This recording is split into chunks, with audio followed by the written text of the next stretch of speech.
So welcome back to our next blog guys.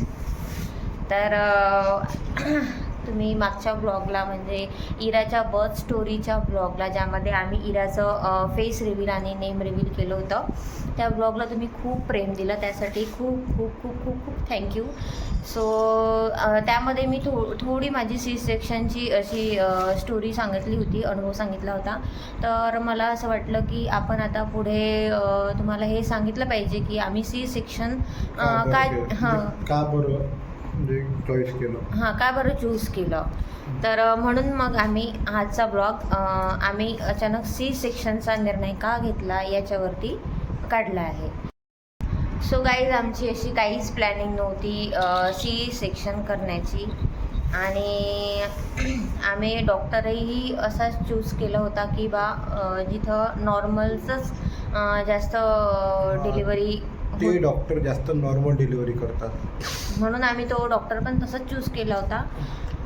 But कसं असते, सगळ्या गोष्टी बघून डॉक्टर पण आपल्याला जे सजेस्ट करतात शेवटी आपल्याला तेच करावं लागते.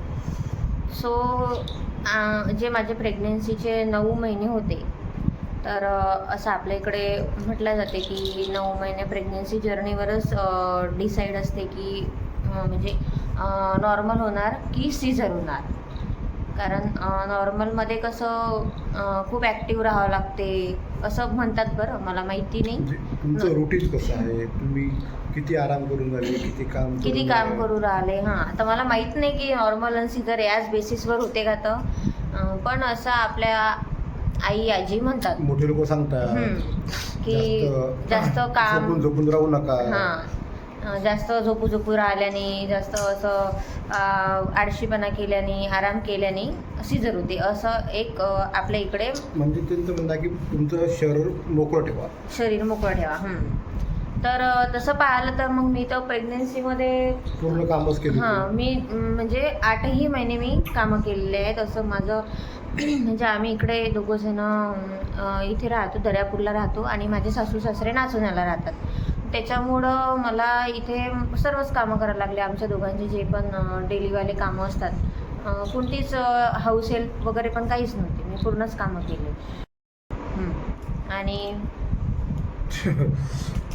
त्यासोबतच प्रत्येक महिन्याला डेली जे रुटीन चेकअप चालू होतं.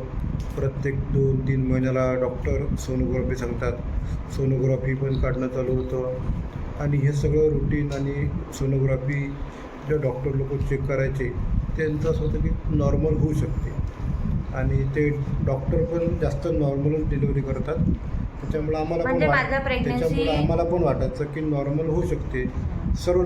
तर सगळे जे पण आम्ही रिपोर्ट म्हणजे सोनोग्राफी रिपोर्ट काढत होतो, किती 5 सोनोग्राफी रिपोर्ट झाले ना आपल्याकडे, 5. जे पण मेन आहे ते डॉक्टर सांगतात आपल्याला प्रेग्नन्सी जर्नीमध्ये. तर त्याच्यामध्ये कुठलेही कधीच कॉम्प्लिकेशन आले नाही माझ्या प्रेग्नन्सी जर्नीमध्ये, एकदम नॉर्मल होतं सर्वच. तर त्याच्यामुळं पण काही असं सीझरचं काहीच असं म्हणजे वाटलं नाही की होणार म्हणून. पण जसे दिवस गेले तसं मग मला म्हणजे पोट खूप वाढत होतं माझं, पोट वाढत होतं, वजन वाढत होतं. आणि मग मला कोणता महिना, 7व्या महिन्यामध्ये मला शुगर निघाली होती. शुगर नव्हती निघाली, एकदम अशी काय म्हणतो आपण त्याला, पीक पॉईंटला होती. नाही, बॉर्डरवर म्हणजे अशी. इरा चला नमस्कार करा ॲज युज्युअल.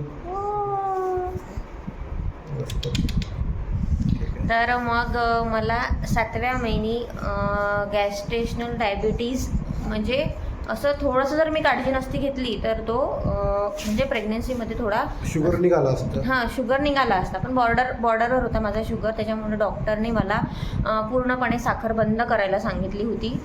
तर साखर,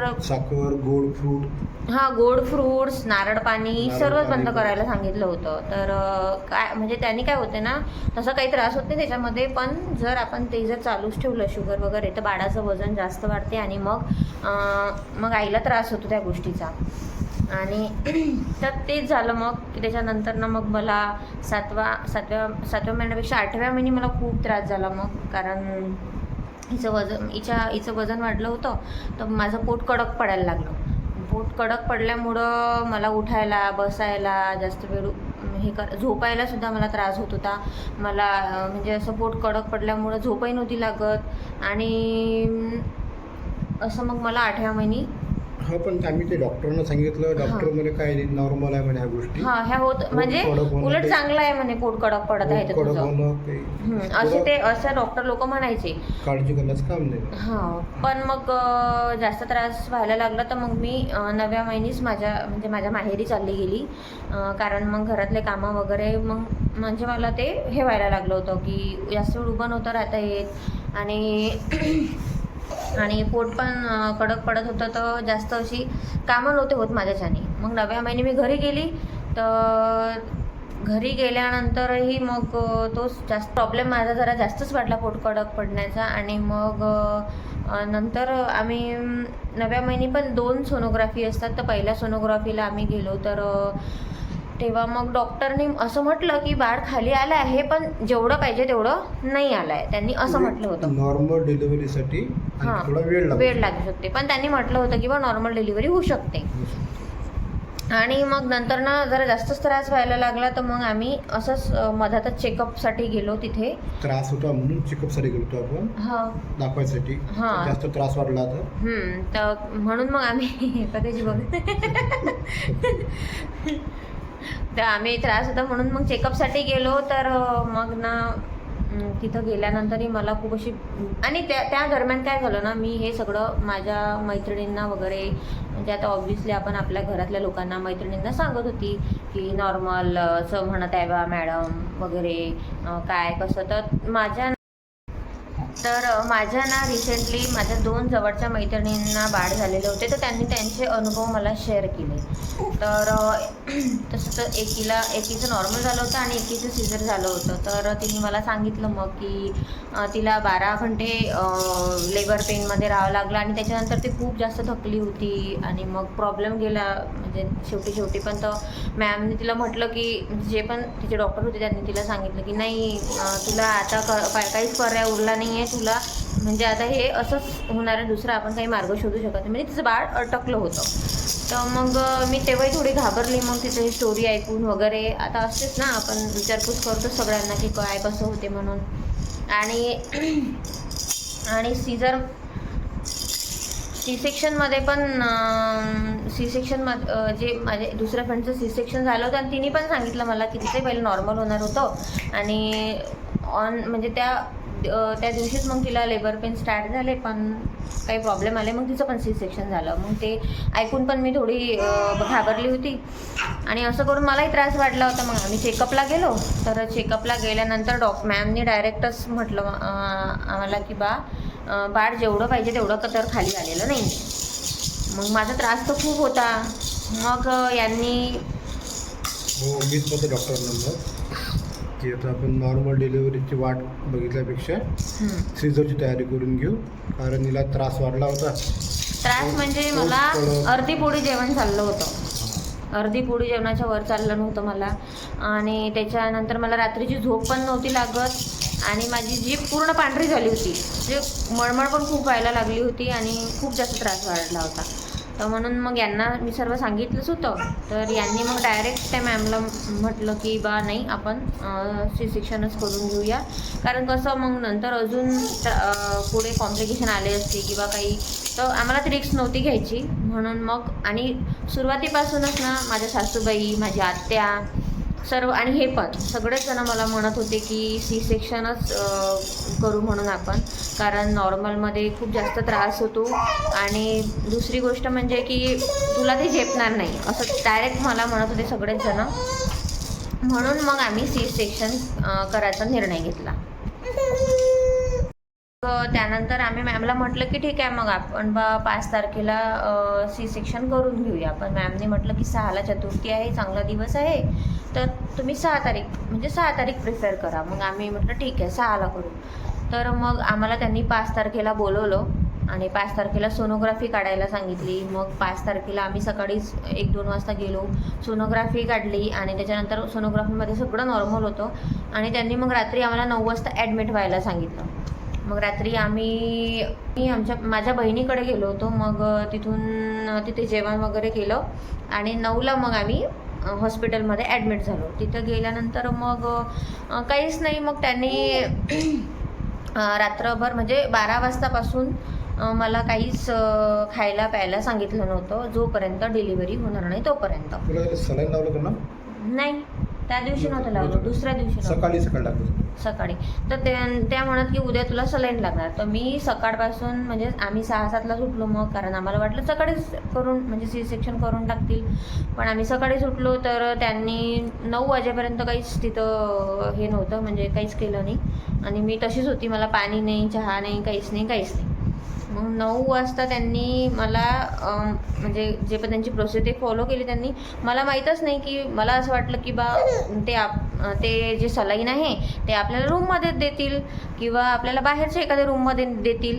पण त्यांनी डायरेक्ट नेलं.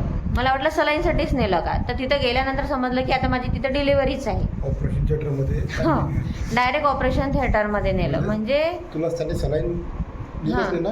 नाही, ऑपरेशन थिएटरमध्ये सलाईन दिलं ना. ते काय 10-15 मिनिटाचं सलाईन होतं ते. त्यांनी तर ते प्रोसिजरच करून टाकली, ते डिस्कशन हे ते. त्याच्यात माझी सलाईन झाली. तर मला हे माहीतच नव्हतं की म्हणजे माझं सी सेक्शन आताच होणार आहे म्हणून. मला वाटलं सलाईनच आहे का. तर इरा आणि इराचे बाबा खाली गेलेले आहेत, त्यांना कोणीतरी भेटायला आलं तर त्यांच्या ऑफिसच्या कामानिमित्त. सो मग असं झालं. आणि मग मी तुम्हाला त्या ब्लॉगमध्ये सांगितलंच की माझ्या सी सेक्शनमध्ये काय कॉम्प्लिकेशन आलं होतं. म्हणजे मला 2दा ॲनेस्थेशिया दिला होता तर. आणि तेव्हा त्यांनी म्हटलं होतं की जेव्हा कट झाले ना माझे, मला त्रास झाला नाही त्याचा. तर मग थोडाच झाला, जास्त नाही झाला. तर मग त्यांनी म्हटलं की बा तुझा पेन टॉलरन्स जास्त आहे. आणि मग त्यांनी मला परत ॲनेस्थेशिया दिला. आणि मग अशा प्रकारे तर मग असं झालं. आणि मग त्यानंतर म्हणजे सी सेक्शन झाल्यानंतर मग आय थिंक 2 तासांनी मला चहा बिस्किट दिलं त्यांनी. आणि मग संध्याकाळी सोजी वगैरे दिली. आणि त्या दिवशी तर मला पूर्ण फ्लॅट झोपूनच राहावं लागलं. आणि नेक्स्ट डे मग त्यांनी ते जे आहे ना, नेक्स्ट डे मग मला उठवलं. ते पण आम्ही त्यांना सांगितलं की आता म्हणजे नेक्स्ट डे मग त्यांनी मला उठवल्यानंतर मग ते चालायला वगैरे तर त्यांनी काही हेल्प केली नाही म्हणा.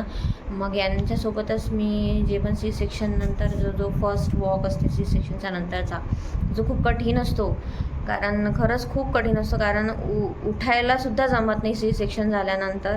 आणि खूप असं 1-2 जणं आपल्याला असं धरून ठेवायला पाहिजेत, इतका त्रास असतो. असं वाटतं की आपलं पोटच खाली पडत आहे काय, आपला अर्धा भाग खालीच पडत आहे असं वाटतं आपल्याला सी सेक्शन झाल्यानंतर. मग यांच्यासोबत मी फर्स्ट वॉक घेतला तिथेच हॉस्पिटलमध्ये 2-3 राऊंड. आणि वॉक झाल्यानंतर म्हणजे ना आपल्या पोटामध्ये खूप मोठा गड्डा पडल्यासारखा वाटतो सी सेक्शन नंतर.